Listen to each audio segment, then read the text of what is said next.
Hey everyone, we spend so much of our lives online, right? But have you ever actually stopped to wonder what's going on in that split second after you type a website and hit enter?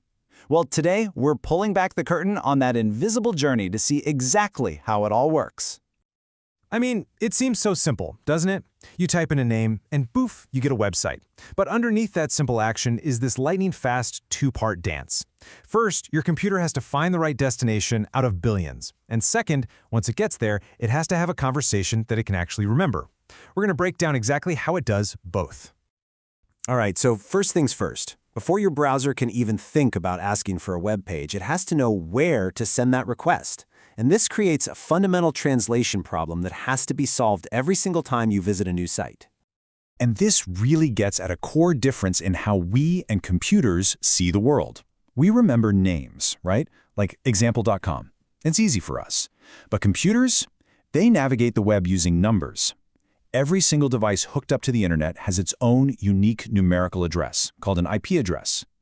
So the very first step in this journey is always translating the name we understand into the number the computer needs. And that translation job is handled by something called the Domain Name System, or DNS. Honestly, the best way to think about DNS is that it's the Internet's phone book. Its entire purpose is to look up the name you give it and find the matching number, the IP address, so your computer knows exactly which server to connect to.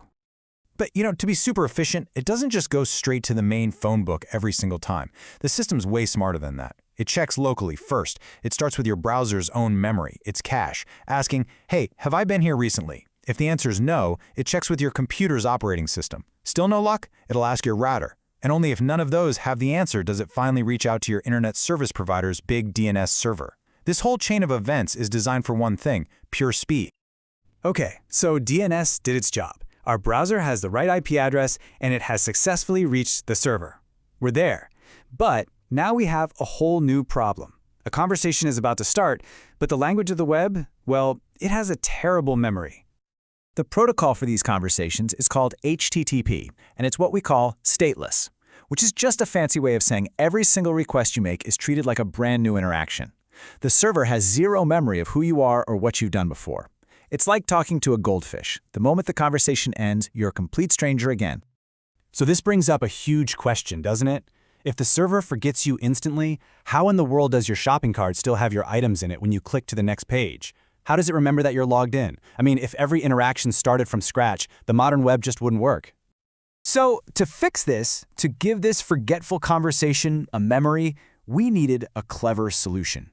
And that solution comes in a tiny but incredibly powerful piece of technology that acts like a digital preference card for your browser. You've definitely heard of them. We are talking about cookies. And this coffee shop analogy just nails it. Imagine a website is a coffee shop.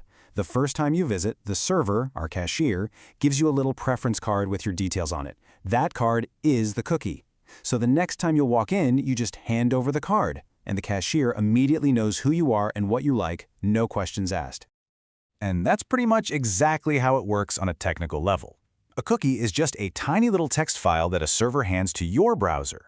Your browser then saves it and sends that exact same cookie back to that exact same server with every single follow-up request. It's that constant reminder, that digital preference card, that creates a continuous, memorable session. But here's the thing. Not all cookies are created equal. They actually have different attributes that control how they behave. Think of them as a set of rules written right on that digital preference card. So let's break down the key parts. You've got the name and value, which is the actual data, like your user ID. The domain basically acts like a bouncer, making sure only the website that gave you the cookie can read it. The secure attribute is a simple rule. Only send this cookie over a secure, encrypted connection. Then, for extra security, HTTP only blocks scripts in your browser from messing with it, and same site is a really important one that controls if the cookie gets sent along with requests that come from other websites, which helps prevent certain attacks. Each little rule adds another layer of control and security. So, we've followed this whole invisible journey, all the way from typing a name to having a conversation that the website actually remembers. Let's just take a step back and think about why this all matters so much for our day-to-day lives online. It really just boils down to this. DNS is like directory assistance. It finds the right number to call. HTTP is the language you use for the call itself. And cookies? They're the memory that turns a bunch of separate calls into one single, coherent conversation. Without these two systems working together perfectly behind the scenes, the internet as we know it, from online shopping to social media, it just couldn't exist. They are the invisible foundational pillars of our entire digital world. And that leaves us with one final, really important thought.